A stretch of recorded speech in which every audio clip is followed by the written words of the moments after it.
कि आप ये मान के चलें जमीन के नीचे परिस्थिति बहुत गंभीर है, इतनी गंभीर है कि सार्वजनिक नहीं करना चाहता, इससे आपका शत्रु और मजबूत ना हो जाए। मैं आप पर्सनल मीटिंग में उसे बताता रहता हूं, हालात बहुत अच्छे नहीं हैं, बहुत अच्छे हालात नहीं हैं, इसलिए जल्दबाजी मत कीजिए, निजी स्वार्थों को ऊपर मत लाइए। ये स्थिति अगर 50 साल तक नहीं रही तो हम में से कोई नहीं रहने वाला है, बहुत बुरी स्थिति है अंदर। इसलिए जो ठेकेदार घूम रहे हैं वो ये बात नहीं बताएं, क्योंकि उनको भी अपनी दुकान चलानी है, मुझे कोई दुकान नहीं चलानी, कोई दुकान नहीं चलानी। इसलिए इसको बनाए रखिए। जिन लोगों के अंदर इस किस्म की भावना पनपे, उसको आप कैसे रोक सकते हैं, उससे बातचीत करिए, उसको समझाइए। और आपके तो इतिहास में हजारों मिसालें हैं। BR अम्बेडकर के बारे में कुछ लोग लेकर के सुबह से शाम तक महाराष्ट्र में घूमते रहते हैं, उनका नाम लेके बहुत कुछ कहते हैं। BR अम्बेडकर की किताब इस हॉल में जितने लोग बैठे हैं उसका हिंदी संस्करण भी है और इंग्लिश भी है। BR अम्बेडकर की खुद की लिखी किताब है। जिस दिन वो किताब पढ़ करके उनको बता देंगे जो बेचारे किसी के बहकावे में आ गए हैं और जो जय भीम और जय मीम का नारा लगा रहे हैं, मैं मानता हूं कि किताब की एक एक लाइन ऐसी लिखी है जो हिंदुस्तान में कोई माई का लाल लीडर लिखने की हिम्मत नहीं कर सकता। उस किताब को आप लोग पढ़ें। उस किताब का नाम है पाकिस्तान और पार्टीशन ऑफ इंडिया। उस किताब के पेज नंबर 335, 337, 341 इन सब को पढ़ डालें। जब उनसे पूछा गया कि आपका इस्लाम के बारे में क्या ख्याल है, उन्होंने कहा इस्लाम एक बंद दरवाज़ा है जो सिर्फ भाईचारे की बात अपने भाइयों से करता है, दूसरों से नहीं करता। इस्लाम के बारे में अंबेडकर ने जो कहा है आज के बड़े से बड़ा लीडर नहीं कह सकता। इसलिए भले ही जब आपको पद की चिंता होती है तो आपकी बातचीत में झूठ आने लगता है, मक्कारी आने लगती है। अंबेडकर को न राष्ट्रपति बनना था न प्रधानमंत्री बनना था, उस वक्त भी वो सच बोला। और आपके आदमी के बारे में तो उसने बहुत कड़वा सच बोला है। BBC का इंटरव्यू देख लीजिए। BR अम्बेडकर ने कहा मैं इसे कोई महात्मा नहीं मानता। उन्होंने कहा कि महात्मा गांधी के नाम से अगर छुट्टी न की जाती तो इस आदमी को कोई पूछता भी नहीं। एक आंदोलन में एक थे, लेकिन ऐसा महात्मा मैं नहीं मानता। ही वॉज नॉट ए महात्मा। ये आज कह देंगे तो शाम तक पता चला जेल हो जाएगी। सच बोलिए, सच के अलावा कुछ मत करिए। किसी को मारने गाली देने की आवश्यकता नहीं है। आपने ऐसे लोगों को भेजते रहिए जो उसे गाली देते हैं और वो हंसता है। वो गाली दे के भी परेशान है, इसकी हंसी से भी परेशान है। उत्तर प्रदेश में सोच रहे थे कि इस बार उससे पीछा छूट जाएगा, वो दोबारा आ गया है और होड़ लग गई है। एक आदमी कांग्रेस में रहता है तो वहां सेकुलर होता है, भारतीय जनता पार्टी में आए। भारतीय जनता पार्टी का कोई प्रताप नहीं है, ये गलतफहमी ना हो बीजेपी को। ये उसके अंदर का चरित्र है कि इस समय अगर देश के मुख्यमंत्रियों में सपाट बात करने वाला, दो टूक बात करने वाला बात ही नहीं करता है। 300 एकड़ पे रोहिंग्या ने रात में एक्शन कराया। रोहिंग्या से कहा जमीन खाली करो, बोले हम कहां जाएं, बोले जहां से आए थे वहीं जाओ। आसाम का मुख्यमंत्री हेमंत विश्व शर्मा जिस अंदाज में काम कर रहा है, अगर 5% भी मुख्यमंत्री हो गए तो ये जो घूम रहे हैं छोटे भाई का पजामा बड़े भाई का कुर्ता पहने, ध्यान रखिएगा। ये जहां से आए हैं वहीं चले जाएंगे। ये खजूर तोड़ेंगे ऊंट की पीठ पे खड़े होकर के। इसलिए सच बोलिए, सच, दो ही सच बोलिए। सारे धर्म बराबर कभी नहीं हो सकते। धर्म दुनिया में एक ही था, एक ही है, एक ही रहेगा। उसका नाम है सनातन। प्रकृति का नियम है। जो मजहब जब पैदा हुआ है उसका रहनुमा पैदा हुआ है, उसके जाने की भी डेट है, उसके मरने की भी डेट है। यह प्रकृति का नियम है। जो पैदा हुआ है उसको एक ना एक दिन मरना है। सनातन पैदा ही नहीं हुआ तो उसके मरने का इंतजार कैसा है। इसलिए मां बहने कथावाचकों की झूठी कथाएं न सुने। और आपकी धरती से कह रहा हूं, मुझे किसी से लेना ही नहीं है कुछ। इसलिए मैं ये नहीं जानना चाहता कि जिन्हें कुछ पता नहीं है वो ये कह रहे हैं सारे धर्म बराबर हैं। दुनिया में ये मुमकिन ही नहीं हो सकता। एक नरेटिव चला पूरी दुनिया में, आज सारी दुनिया पूछ रही है बार बार। एक नरेटिव चला, Islam is a religion of peace. वो ईमानदार लोग हैं, कम पढ़े लिखे हैं, तब भी उन्होंने पीस की स्पेलिंग सही बताई। आप ज्यादा पढ़ गए थे इसलिए पीस की स्पेलिंग गलत समझ रहे हैं। प्रॉफिट मोहम्मद,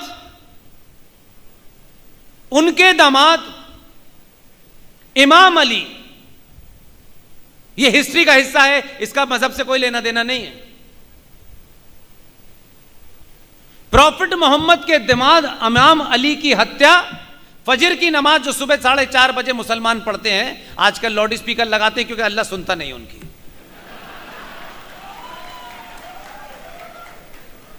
फजर की नमाज में अली प्रॉफिट मोहम्मद के दामाद जब सजदे में गए नमाज पढ़ने के लिए तो उनकी गर्दन काट दी।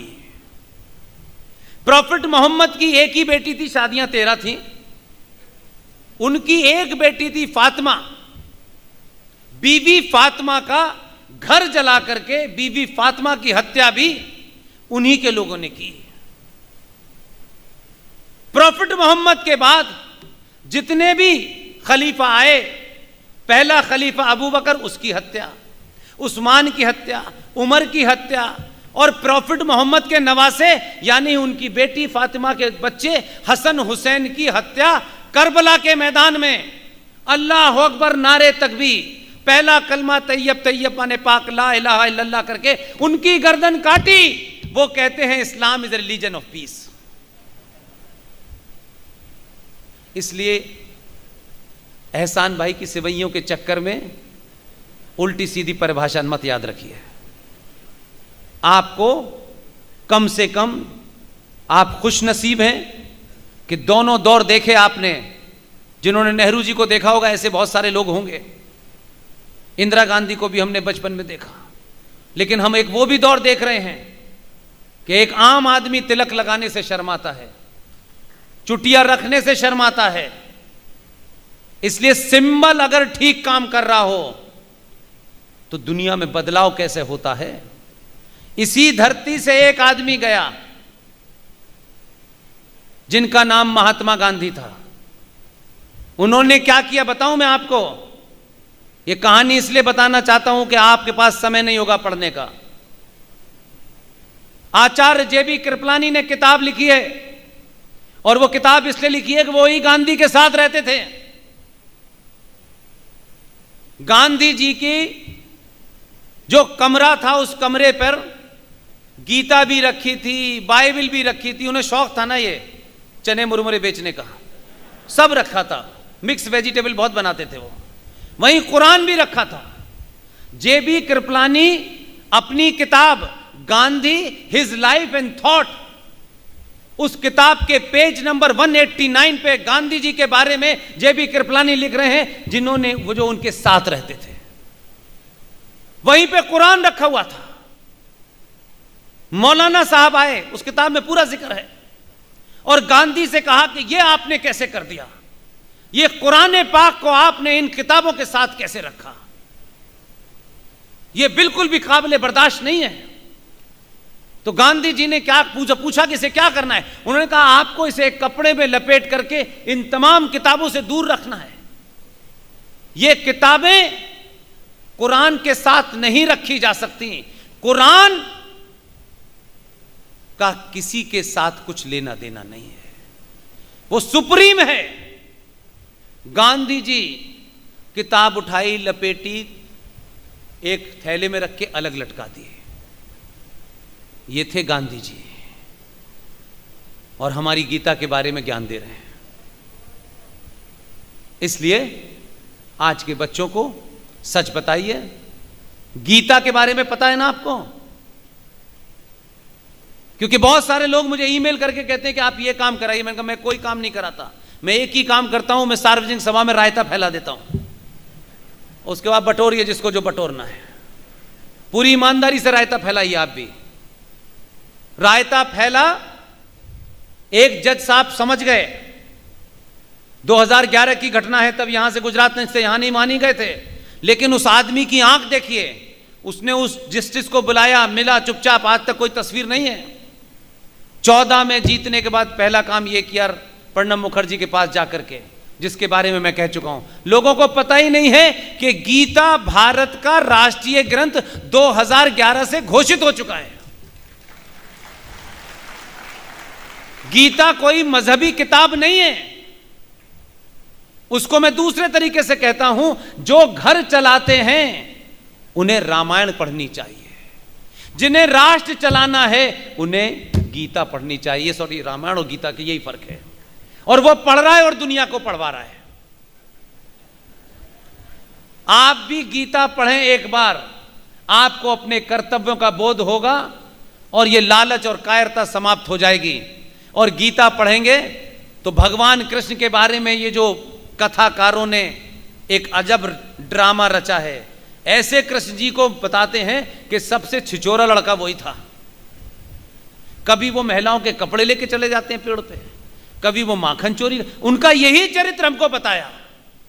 ये चरित्र नहीं बताया भगवान कृष्ण का।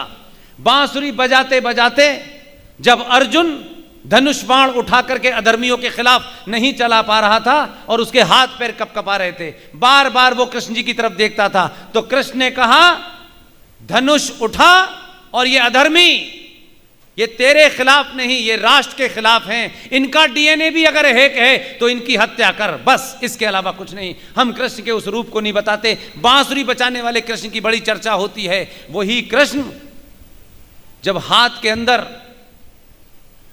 कुछ और उठा लेता है, वो चरित्र नहीं बताते। इसलिए माँ बहनों को चाहिए कि भगवान राम का चरित्र पढ़ें तो ये भी पढ़ें कि भगवान राम आदर्श थे, मर्यादा थे, लेकिन उन्होंने भी तीर कमान तान लिया था जब समुद्र उनकी बात नहीं सुन रहा था। इसलिए इंटॉलरेंट बनिए। आपकी सरकार के नेता ने कहा है कि सड़क के किनारे जो गंदगी है उसके प्रति आपको इंटॉलरेंट होना चाहिए। होना चाहिए कि नहीं होना चाहिए? तो इस देश में 20-25 करोड़ गंदगी के गठरे घूम रहे हैं, उसके खिलाफ आपको इंटॉलरेंट होना चाहिए कि नहीं होना चाहिए? पागलों के खिलाफ, जिहादियों के खिलाफ, जो इस देश को तोड़ना चाहते हैं, खत्म करना चाहते हैं, सड़कों पे, गली गली चौराहों पे हत्या कर रहे हैं, उसके खिलाफ आपके अंदर इंटॉलरेंस होनी चाहिए। इसलिए कब इंटॉलरेंट होना है, कब सहनशील होना है, ये पाठ पढ़ने के लिए गीता पढ़िए, सब ठीक हो जाएगा। बहुत बहुत धन्यवाद आपका।